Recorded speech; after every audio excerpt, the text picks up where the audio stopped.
ସେମିତି ଚାହୁଁନି ହେଲେ ମୁଁ କ'ଣ କରିବି ମୁଁ ତାକୁ ଯେତେ ଥର ବୁଝେଇଲେ ସେ ଚାକିରି ହେଲା ପରେ ହିଁ ମୁଁ ବାହା ହେବି ବୋଲି କହୁଛି ଆଉ ତମେ ବି ତ ତାର ମା ତମର ବି କହିବାର ଭୁଲ ଅଧିକାର ଅଛି ମୁଁ ନିଶ୍ଚୟ ବାଧ୍ୟ କରିବି ତମେ ମୋ କଥା ରଖିବ ଓହୋ ହେଲା ଏଠି ଆମେ ସ୍ୱାମୀ ସ୍ତ୍ରୀ ମିଶି ପାଟି ତୁଣ୍ଡ କଲେ କିଛି ଲାଭ ନାହିଁ ମାନୁ ବରଂ ତାକୁ ତା ପାଖରେ ଯାଇ ବାହାଘର କଥାଟା କହି ବୁଝେଇବାକୁ ପଡ଼ିବ ନା କ'ଣ କହୁଛ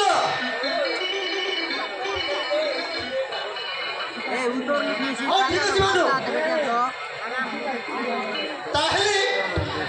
ଏଇଠି ଆଉ ବେଶୀ ଆଲୋଚନା ନ କରି ଶୀଘ୍ର ଯିବା ତାକୁ ଯେମିତି ହେଲେ ବି ବାହାଘର ପାଇଁ ରାଜି କରିବାକୁ ପଡ଼ିବ ନା କ'ଣ କହୁଛ ଚାଲ ହଉ ତାହେଲେ ଯିବା ଚାଲ ରାଜି କରିବାକୁ ପଡ଼ିବ